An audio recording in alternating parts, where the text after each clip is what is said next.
Hello बच्चा लोग, स्वागत है आपका मेरे चैनल केमिस्ट्री सखा पे। मैं हूं केमिस्ट्री एक्सपर्ट मनोज शर्मा। आपका चैप्टर चल रहा है केमिकल काइनेटिक्स। केमिकल काइनेटिक्स में ख्याल से 3 वीडियो लेक्चर्स आ चुके हैं और तीसरे वाले वीडियो लेक्चर में हम लोगों ने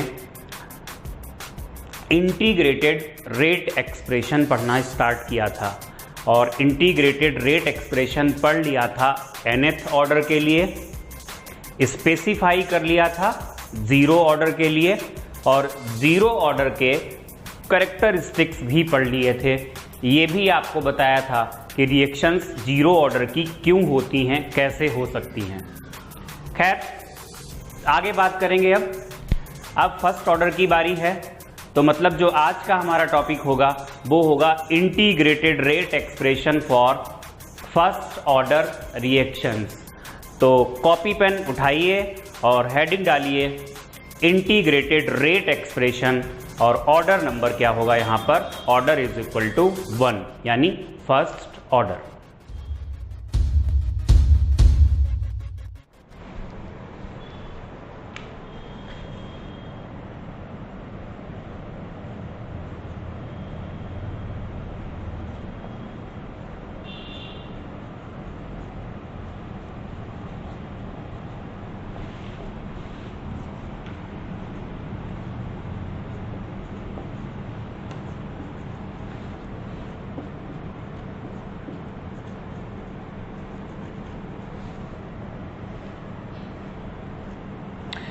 फर्स्ट ऑर्डर के लिए इंटीग्रेटेड रेट एक्सप्रेशन, ध्यान दें, सबसे ज़्यादा पूछा जाने वाला टॉपिक इस चैप्टर से, चाहे आपका बोर्ड एग्ज़ाम हो या फिर कॉम्पिटिटिव एग्ज़ाम्स हो, सबसे ज़्यादा पूछे जाने वाला टॉपिक फर्स्ट ऑर्डर रिएक्शन ही है।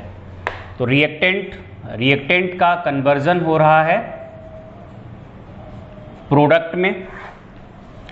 फिर से वही तरीका हमारा पुराना वाला, टाइम 0 तो इसकी कॉन्सेंट्रेशन A0 और टाइम किसी जब t वैल्यू पे पहुंच गया तो इसकी कॉन्सेंट्रेशन A। ध्यान दें, हम लोग पहले भी पढ़ चुके हैं, कोई नया तरीका नहीं है, ये पुराने तरीके से ही सब कुछ कर रहे हैं। एट टाइम t रेट होगा minus dA over dt proportional to concentration की पावर यहाँ पर 1 आ जाएगी। 1 क्यों आई? क्योंकि ऑर्डर फर्स्ट है। तब देखें, minus dA over dt is equal to KA। थोड़ा सा और सिंप्लीफाई करते हैं, dA over A is equal to minus K dt। अब हम कर रहे हैं इंटीग्रेशन।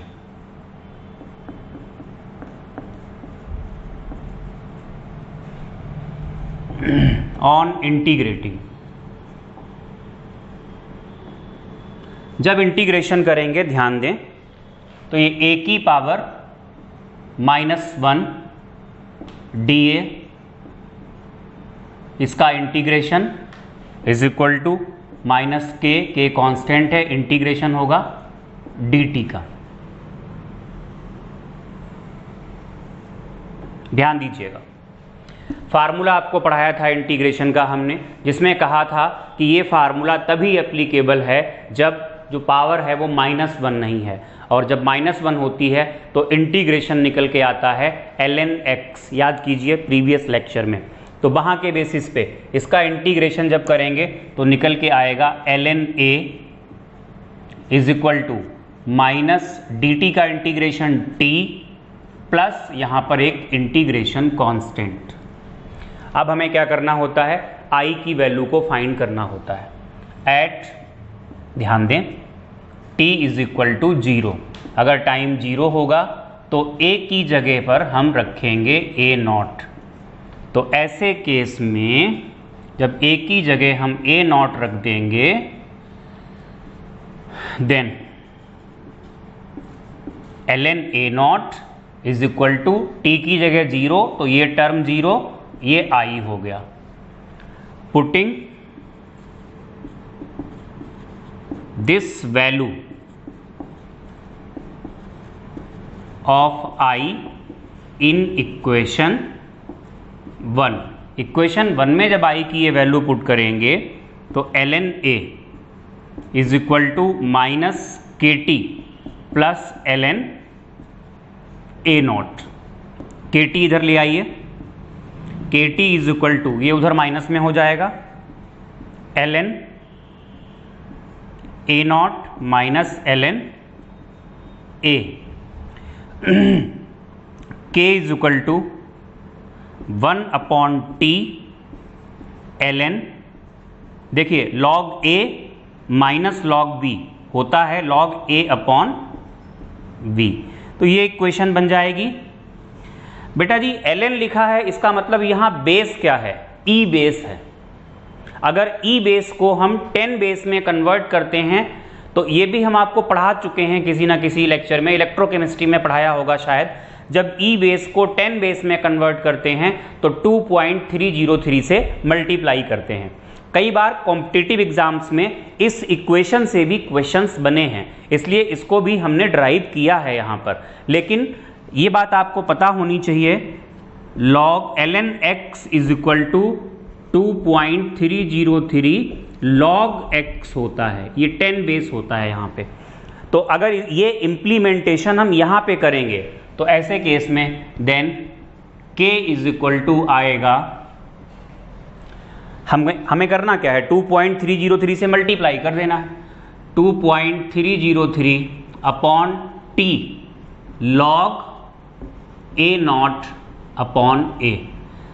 ये सबसे ज़्यादा पॉपुलर इंटीग्रेटेड रेट एक्सप्रेशन जो है फर्स्ट ऑर्डर के लिए, जो आपके यहाँ सबसे ज़्यादा यूज होता है वो है क्या है, k is equal to 2.303 upon T log initial concentration या initial amount upon remaining amount after time t।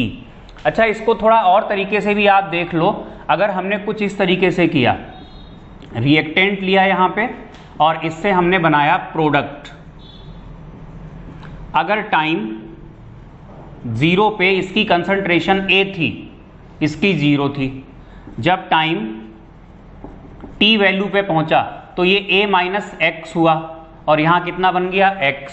अरे भाई, रेट को हम रिएक्टेंट के टर्म में ले सकते हैं, in terms of rate of disappearance of reactant, या फिर रेट को हम ले सकते हैं in terms of rate of appearance of product.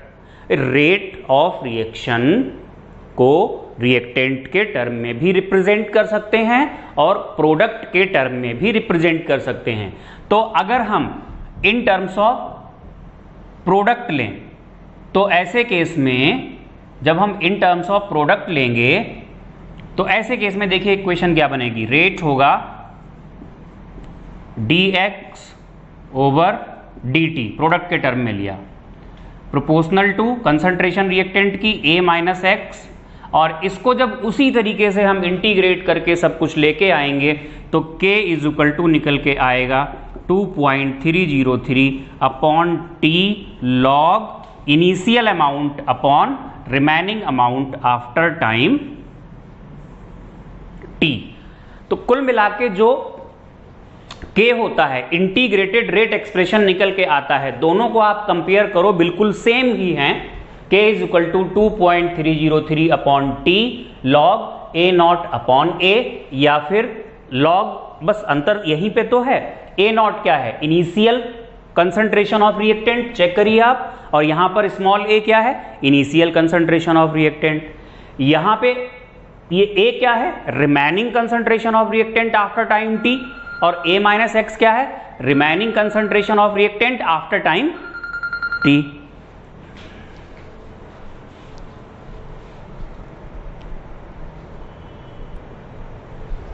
हाँ, तो बेटा बात चल रही थी कि जो इंटीग्रेटेड रेट एक्सप्रेशन आया है वो दोनों एक से ही हैं। ऊपर इनिशियल और नीचे क्या है, रिमेनिंग आफ्टर टाइम t। तो ये होता है integrated rate expression for first order. अब हम क्या करेंगे, फर्स्ट ऑर्डर रिएक्शन के कैरेक्टरिस्टिक्स पढ़ेंगे, जस्ट लाइक जीरो ऑर्डर के लिए हम लोगों ने पढ़े थे।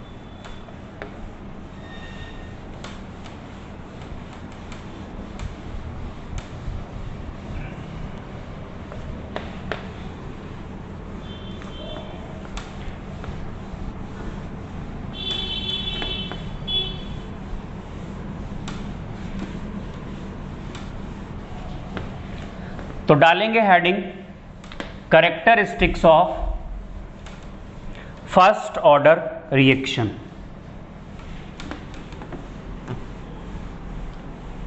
Characteristics of first order reaction में पहला पॉइंट लिखें,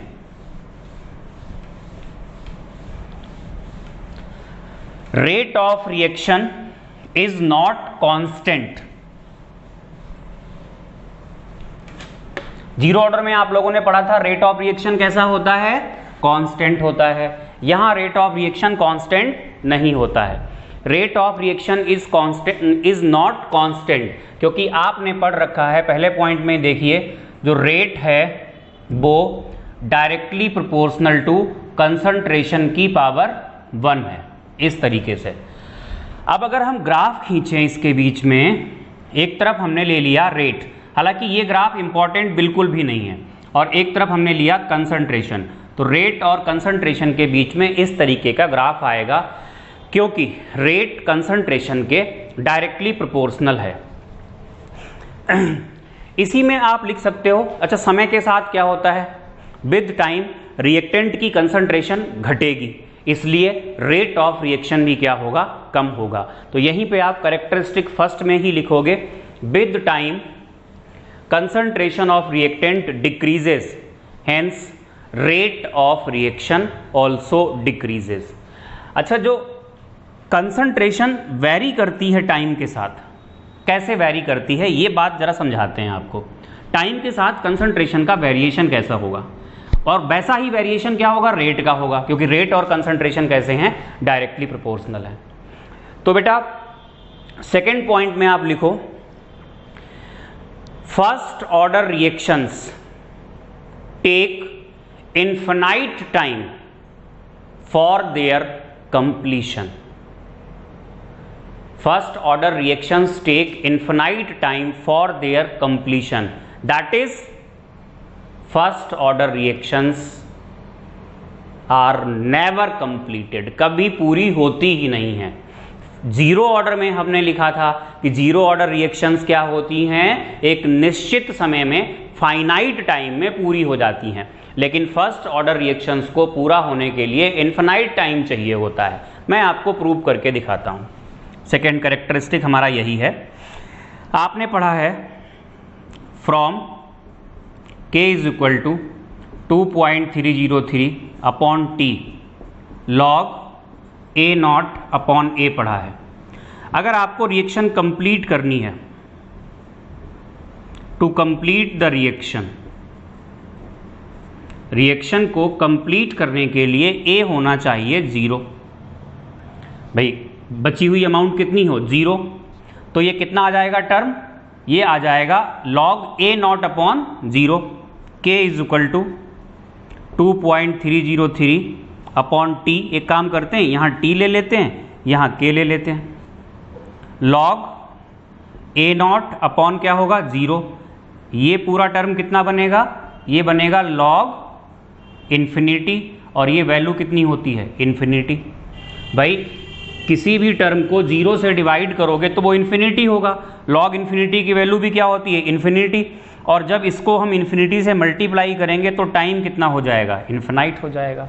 तो फर्स्ट ऑर्डर रिएक्शंस कभी भी कंप्लीट नहीं होती हैं, इसलिए इनका जो वेरिएशन होता है समय के साथ, इस एक्सिस पर हमने लिया टाइम और इस एक्सिस पर हमने ली कंसंट्रेशन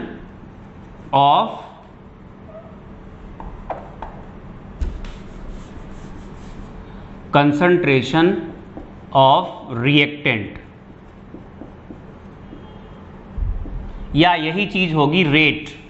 रेट भी तो घटेगा टाइम के साथ। तो यहां पर मान लो शुरुआत में कंसंट्रेशन इतनी थी या रेट इतना था, समय के साथ कंसंट्रेशन घटती जाएगी और इस तरीके से, लेकिन ये ग्राफ कभी भी इस पर मिलेगा नहीं। इस पर मिलने का मतलब कंसंट्रेशन कितनी हो गई, 0। तो ये ग्राफ इसकी तरफ ओरिएंटेड तो होगा एक्स एक्सिस की तरफ, लेकिन मीट कभी नहीं करेगा एक्स एक्सिस से। इस तरीके से कंसंट्रेशन का या रेट का वेरिएशन होता है टाइम के साथ। ये सेकंड कैरेक्टरिस्टिक हमने पढ़ लिया। अच्छा जी, थर्ड कैरेक्टरिस्टिक पढ़ लेते हैं। टफ तो नहीं लग रहा कुछ? बता दीजिएगा टफ लगे तो। थर्ड कैरेक्टरिस्टिक देखते हैं। बायोलॉजी वालों को थोड़ी दिक्कत होती है, जो पीसीबी वाले होते हैं, क्योंकि इसमें मैथ्स ज़्यादा है। लेकिन सच बताएं तो मैथ्स में भी ऐसा कुछ है नहीं। अगर आप मेंटली प्रिपेयर्ड हो कि भाई हाँ हमें लॉग पढ़ना है, और लॉग के जो छोटी मोटी चीज़ें यूज़ होती हैं वो पढ़ डालो। बेसिक लॉग होता क्या है ख़त्म करो पढ़ के, बेसिक इंटीग्रेशन, बेसिक डिफरेंशिएशन पढ़ के ख़त्म करो। मुझसे कहोगे मैं ही पढ़ा दूंगा एक लेक्चर आपको, मैथमेटिकल टूल्स का ही दे दूंगा, जबकि मैं खुद पीसीबी वाला हूँ। मेरा 12th फिजिक्स केमिस्ट्री बायो से ही हुआ है, मेरे पास भी मैथ्स नहीं थी, हमने पढ़ के ख़त्म कर डाला। तो आप भी ऐसा कर सकते हो। तीसरा पॉइंट देखिए, जब हमने ड्राइव की थी इक्वेशन तो कहीं पे ऐसा आया था, आप देखना ध्यान से, ln A is equal to minus KT plus ln A naught. ध्यान दें, अगर इसी इक्वेशन को इस पे भी कंसंट्रेट करिएगा, ये ln है मतलब ये E बेस पे है, अगर इसे हम 10 बेस पे बदलें तब क्या आएगा, ध्यान देना। 10 बेस पे अगर इसे हम ले जाएंगे, जगह थोड़ी कम हो गई इधर, इसको कंडेंस कर लेते हैं थोड़ा सा, और कंडेंस करके इतनी जगह में लाते हैं।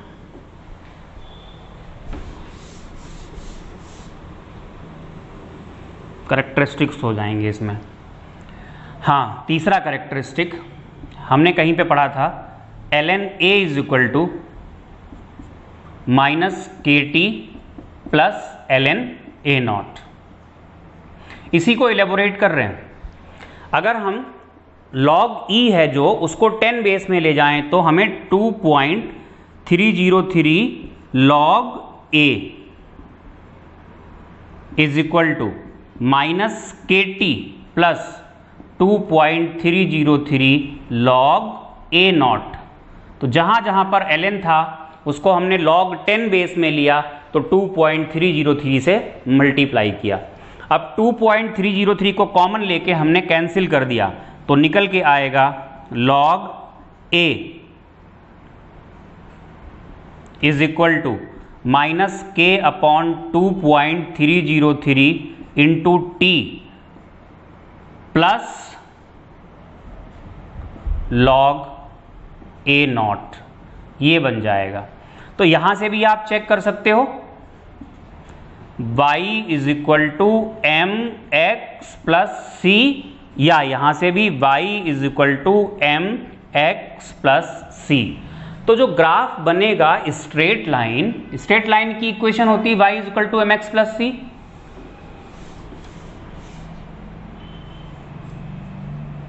ये ग्राफ आएगा भैया, देखो ध्यान से,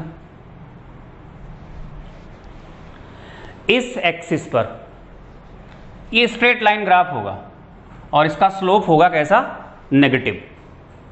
स्लोप नेगेटिव होगा। ध्यान दें, y पे क्या आएगा, इफ अगर आपने y पे लिया है ln A तो x पे क्या होगा, वो तो टाइम है ही है, यहां भी टाइम है और यहां भी टाइम है x पे, दोनों हम आपको बताते हुए चलते हैं।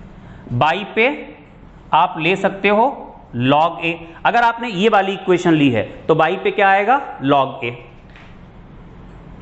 और x पे क्या आएगा, टाइम। y पे ln A, x पे क्या आएगा, टाइम। अगर y पे log A, फिर भी x पे क्या आएगा, टाइम। इस वाले केस में ध्यान दें, अगर आप ln a लेते हो मतलब e बेस वाला लॉग लेते हो तो जो स्लोप होगा वो होगा -k और जो इंटरसेप्ट होगा वो होगा ln a नॉट। जो बाई एक्सिस पे होता है वही इंटरसेप्ट होता है, बस नॉट और लग जाता है। लेकिन जब ये कंडीशन आती है तो इस केस में जो स्लोप होता है वो -k/2.303 होता है और इस केस में जो इंटरसेप्ट c होगा वो होगा log a नॉट। तो भैया याद रखिएगा, हमने कुछ भी नहीं लिखा, ना बाई पे ना एक्स पे। क्वेश्चंस दोनों तरीके से पूछे गए हैं और आपको दोनों तरीके से पता भी होना चाहिए कि बाई पे क्या और एक्स पे क्या। अच्छा, जीरो ऑर्डर से हम आपको कंपेयर कराते हैं। जीरो ऑर्डर में एक ही इक्वेशन थी, बाई एक्सिस पे लिया था a, एक्स एक्सिस पर टाइम, स्लोप m था -k, इंटरसेप्ट c था a नॉट। फर्स्ट ऑर्डर में ये आपके सामने है। अगर आप बाई एक्सिस पे log a लेते हैं, जनरली यहां से ही पूछे जाते हैं क्वेश्चन, थोड़ा इसे ऊपर बढ़ा लेते हैं, हो सकता है कि ये दिखे ना आपको वीडियो एडिटिंग में। बाई पे अगर आपने क्या लिया log a तो x पे क्या आएगा t, स्लोप होगा इस केस में -k और इंटरसेप्ट -k/2.303 और इंटरसेप्ट यहां पर होगा log a नॉट। तो दोनों के ही केस में आप प्रिपरेशन रखिएगा। जनरली ये वाला पूछा जाता है आपसे, अगर log a है बाई पे, x पे तो टाइम ही होना है, तो स्लोप -k/2.303 होगा, इंटरसेप्ट log a नॉट। और अगर ln की फॉर्म में आपने लिया है तो फिर स्लोप चेंज होता है, -k ही रह जाएगा। तो ये हो गया बेटा तीसरा कैरेक्टरिस्टिक फर्स्ट ऑर्डर का। यहाँ से क्वेश्चन नहीं आता है, ये आपको पता होना चाहिए, ये भी आपको पता होना चाहिए। नेक्स्ट कैरेक्टरिस्टिक हम लेते हैं फर्स्ट ऑर्डर का, वो है हाफ लाइफ। जैसा कि हमने जीरो ऑर्डर में लिया था, जीरो ऑर्डर में आपने पढ़ा था जो हाफ लाइफ आई थी वो हाफ लाइफ टी हाफ निकल के आया था a0/2k, यानी half life directly proportional to initial concentration थी अगर ऑर्डर था जीरो। देखते हैं फर्स्ट ऑर्डर में क्या निकल के आता है। देखना आपको है बेटा, मुझे तो पता है, मैं आपको दिखाता हूं कि क्या आएगा।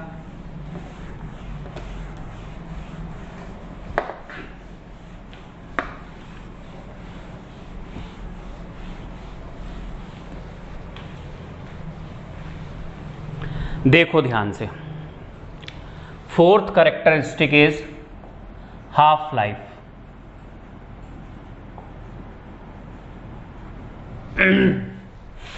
हाफ लाइफ को हम लोग रिप्रेजेंट करते थे टी हाफ से।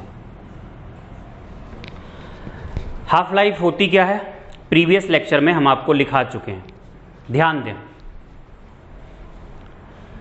इक्वेशन है हमारे पास k = 2.303/t log initial upon remaining. देखें, अगर हम टाइम की जगह t हाफ रख रहे हैं तो जो बची हुई अमाउंट होगी a, ये कितना होगा a0/2 हो जाएगा। जो बची हुई अमाउंट है वो इनिशियल की आधी हो जाएगी। तो k = आएगा 2.303, t हाफ हो जाएगा, log a0 हो गया, नीचे a0/2 हो गया, a0 कैंसिल होगा, log 2 हो जाएगा। ये वैल्यू हो गई log 2 और log 2 की वैल्यु 0.3010 होती है। जब ये पुट करेंगे तो k = 2.303 नीचे आएगा टी हाफ इंटू 0.3010, यानी टी हाफ होगी, इसकी मल्टीप्लाई करोगे 0.693 अपॉन के। ये हाफ लाइफ की वैल्यू है। ज़रा ध्यान दीजिएगा, आपने क्या देखा कि जो टी हाफ है वो 0.693 एक कांस्टेंट वैल्यू है और के भी एक पर्टिकुलर रिएक्शन के लिए कांस्टेंट होता है। तो हाफ लाइफ कैसी निकल के आई? कांस्टेंट। तो यहीं पे आप लिखेंगे for first order reactions half life does not depend on initial concentration. और अगर आपको ग्राफ बनाना पड़े इस तरीके से, ये हमने ए नॉट मतलब इनिशियल कंसंट्रेशन ले ली और इस एक्सिस पर हमने हाफ लाइफ को लिया, तो खैर कंसंट्रेशन 0 पे तो रिएक्शन ही नहीं होगी, यहाँ कहीं से ग्राफ खींच देते हैं। कंसंट्रेशन कितनी भी बढ़ाओ लेकिन हाफ लाइफ में कोई भी चेंज नहीं होगा। ये ग्राफ आता है बेटा, ये बहुत ही अलग ऑब्जर्वेशन है। आप हाफ लाइफ कांस्टेंट होने का मतलब समझ रहे हो बेटा? हाफ लाइफ कांस्टेंट होने का मतलब ये है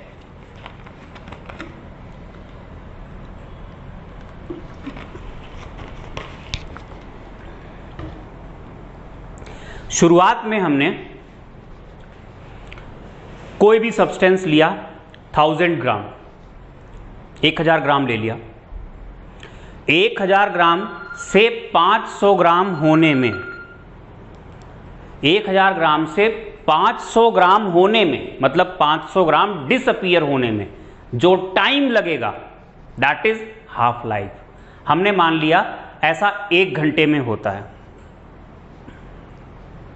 1000 ग्राम से शुरुआत में 1000 ग्राम लिया, हाफ लाइफ का मतलब 1000 ग्राम से 500 ग्राम तक पहुंच जाए, मतलब 500 ग्राम डिसअपीयर हो जाए।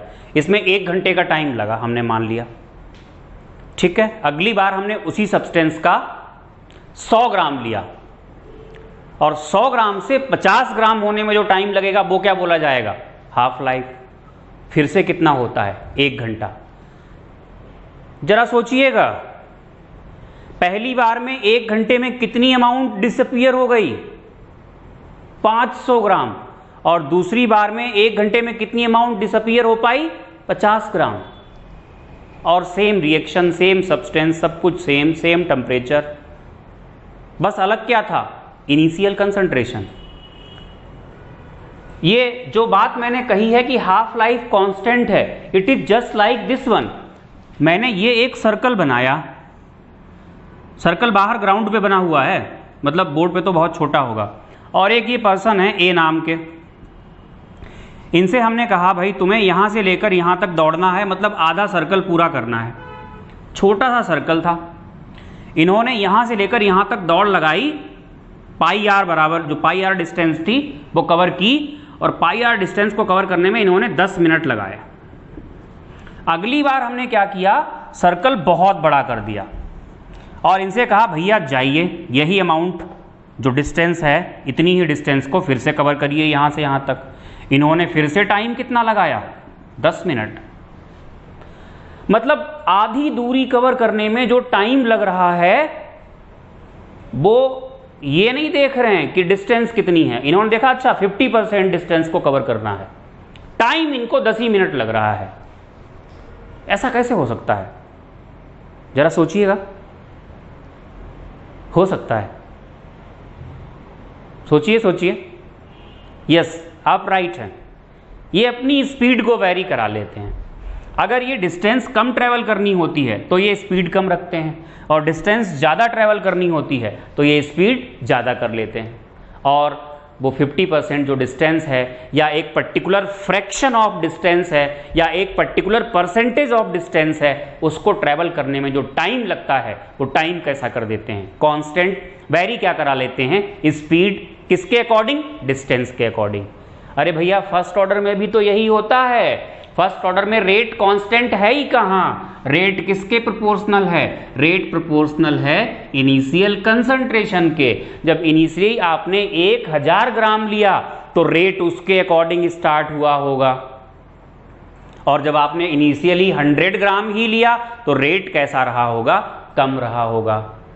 तो फर्स्ट ऑर्डर के लिए कहा जाता है हाफ लाइफ कांस्टेंट होती है। ये बात तो आपको समझ में आई गई होगी, क्योंकि रेट कांस्टेंट नहीं है।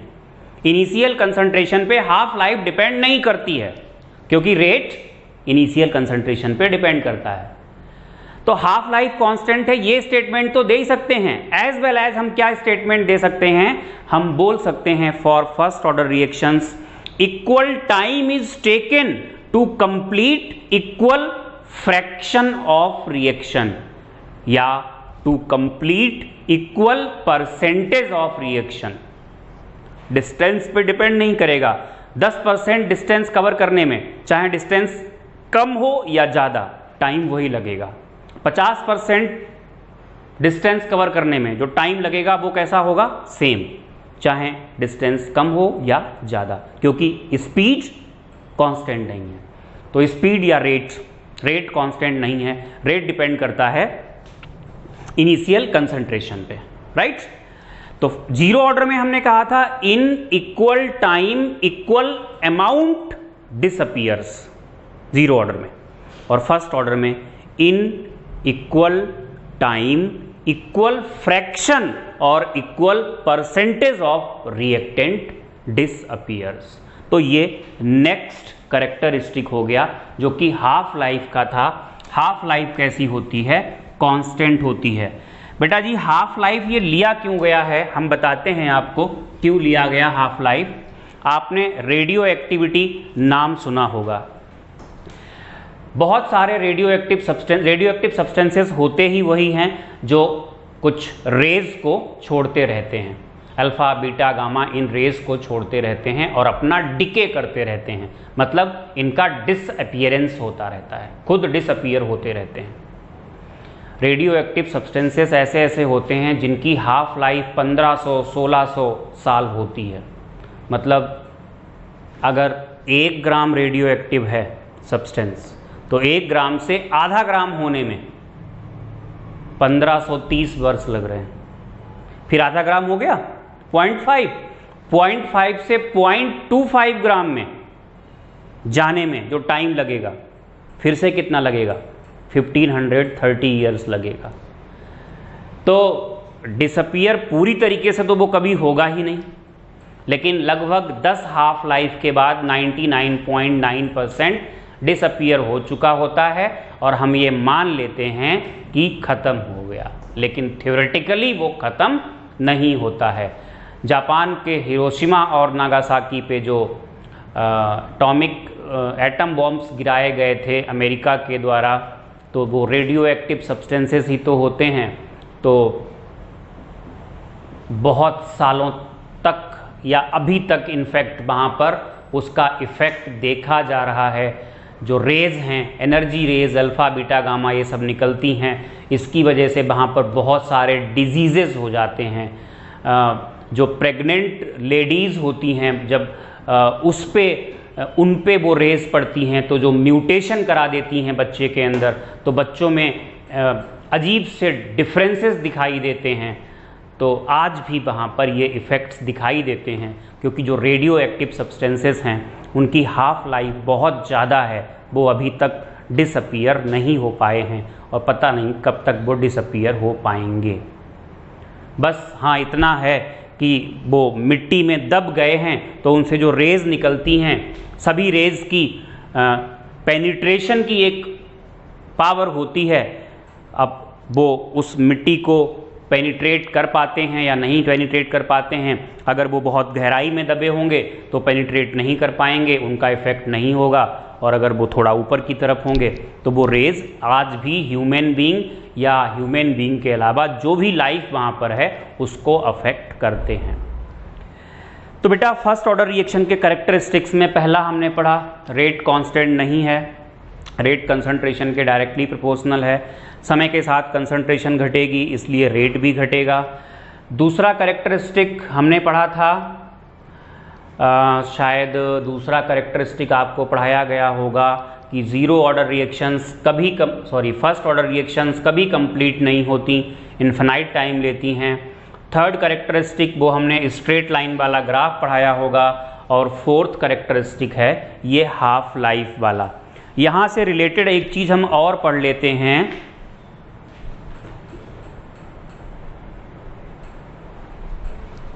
यहाँ से रिलेटेड एक चीज़ और पढ़ लेते हैं, वो है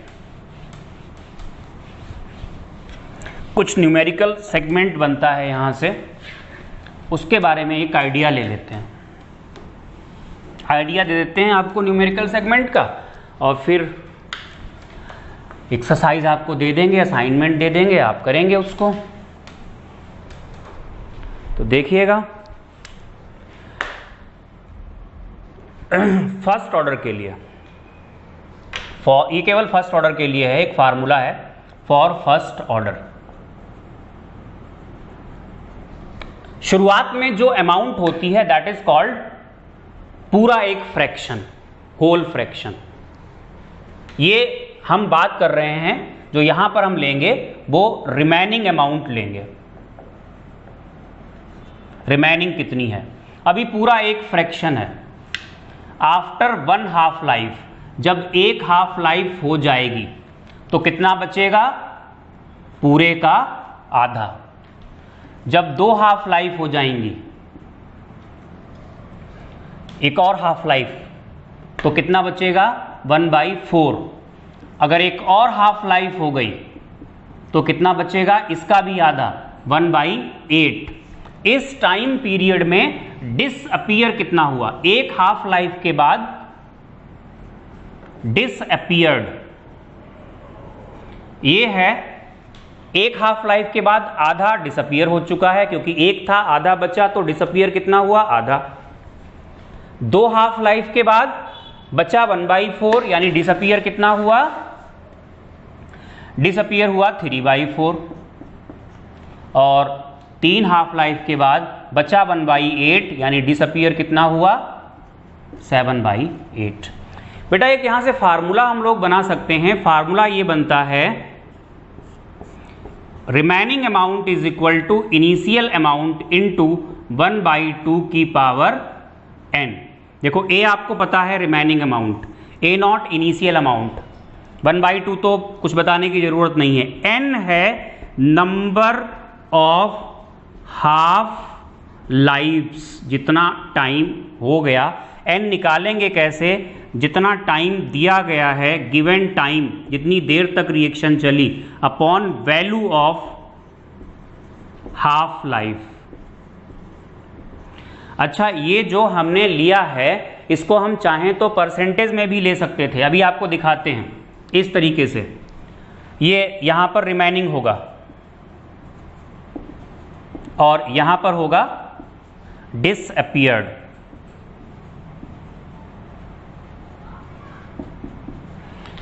हंड्रेड 100% होता है शुरू में।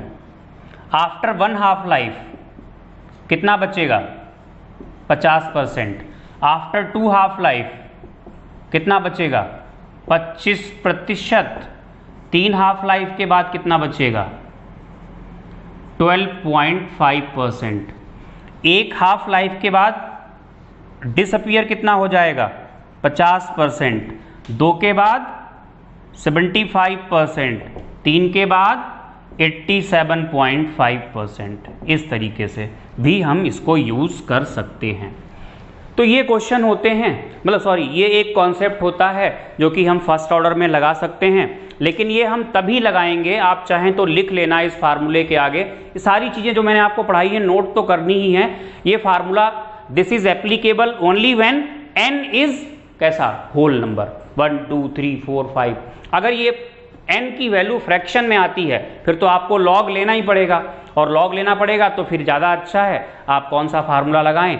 k is equal to 2.303 upon t log a naught upon a। Question एक लिख लीजिए, यहां से लिखिएगा, initially 8 gram of a substance is taken. Initially 8 gram of a substance is taken, full stop के बाद, it disappears by first order kinetics. It disappears by first order kinetics. First order kinetics से disappear हो रहा है। ए not कितना था मुझे याद नहीं रहेगा, इसलिए लिख लेते हैं 8 ग्राम। फुल स्टॉप के बाद फिर लिखिएगा हाफ लाइफ इज 20 मिनट्स। इसका जो हाफ लाइफ है टी हाफ वो 20 मिनट है। Half life is 20 minutes. Calculate question का पहला part. The remaining amount, remaining भी हो सकती है या फिर डिसअपियर्ड भी हो सकती है, कुछ भी आपसे पूछ सकते हैं। Calculate the remaining amount after 60 minutes. ये फर्स्ट पार्ट है।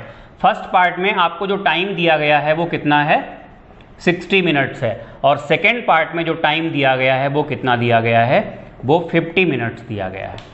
तो अगर हम फर्स्ट पार्ट को देखें तो फर्स्ट पार्ट में साफ साफ दिखाई दे रहा जो टाइम गिवन है वो हाफ लाइफ से पूरी तरीके से डिवाइड हो जाएगा। तो n कितना होगा टाइम अपॉन टी हाफ की वैल्यू, टाइम 60 20 तो कितना हो गया 3 हो गया। अब आप क्या करें, रिमेनिंग अमाउंट आपको बतानी है। ये ए नॉट 1/2 की पावर n से a निकालना ही है। ए नॉट कितना है 8 ग्राम, 1/2 की पावर कितनी होगी 3, यानी a की वैल्यू आ जाएगी 8 × 1/8, यानी ये कितना हो गया 1 ग्राम बचेगा। सेकेंड पार्ट में आप ध्यान दीजिएगा, सेकेंड पार्ट में 50 मिनट्स हैं जो कि 20 से पूरी तरीके से डिवाइड नहीं होंगे, तो हमें क्वेश्चन यहाँ से सॉल्व नहीं करना चाहिए। तो हम क्वेश्चन कहाँ से सॉल्व करेंगे, from k = 2.303 upon T log a naught upon a। k तो दिया नहीं है, तो k नहीं दिया है तो k की वैल्यू 0.693 अपॉन टी हाफ होती है। ये तो पढ़ा ही है आपने भाई, टी हाफ क्या थी 0.693 अपॉन k, तो k कितना होगा 0.693 upon T half is equal to 2.303 upon T की वैल्यू 50 मिनट, चलो लिख देते हैं पहले T log a naught upon a, 0.693 upon T half की वैल्यू है 20, 2.303 अपॉन टाइम 50 लॉग ये 8 है, बचेगा कितना बताना है। यहाँ से ये कैंसिल हो रहा है।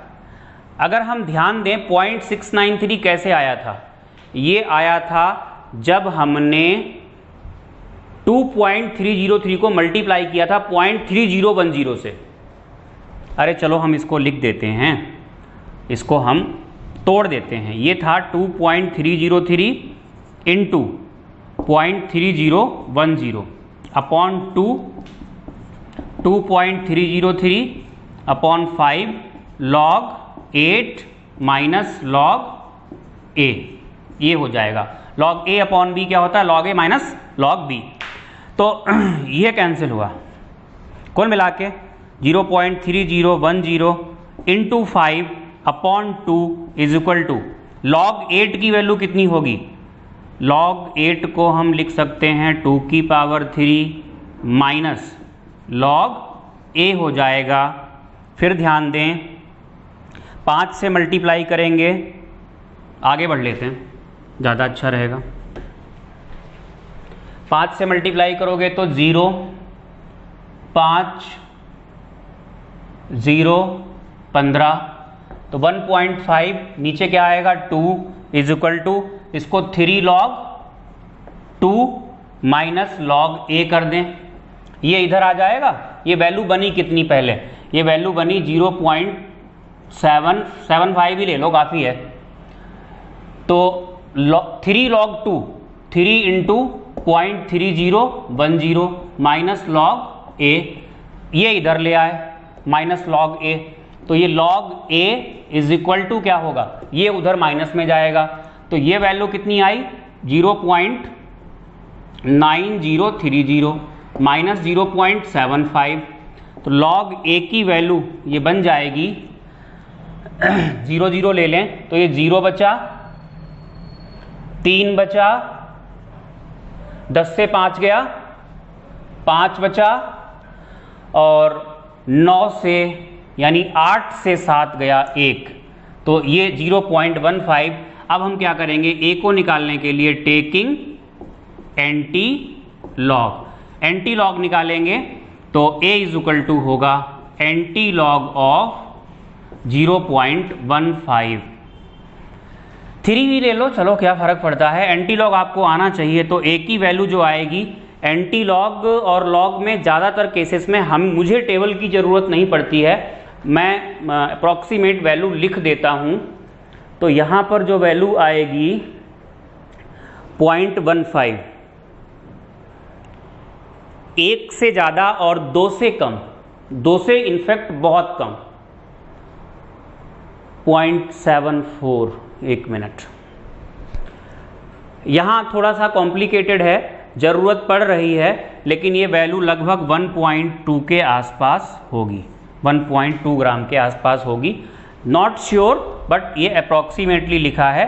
100% अगर सही निकालना है तो आपको लॉग टेबल की ज़रूरत पड़ेगी। इसके बाद जो बेटा नेक्स्ट लेक्चर होगा उसमें भी हम फर्स्ट ऑर्डर से रिलेटेड क्वेश्चंस ही करेंगे पहले, उसके बाद आगे बढ़ेंगे। अभी फर्स्ट ऑर्डर में बहुत कुछ पढ़ना है, और फर्स्ट ऑर्डर ख़त्म हुआ वैसे ही कंसंट्रेशन फैक्टर ख़त्म हो जाएगा, फिर हम नेक्स्ट फैक्टर टेम्परेचर पे आ जाएंगे। तो बेटा एंजॉय करिए केमिस्ट्री, कॉन्सेप्ट्स के साथ पढ़िए, रटने की कोशिश मत करिए। चैनल सब्सक्राइब करिए, वीडियो लाइक करिए और शेयर करिए। Thanks for watching.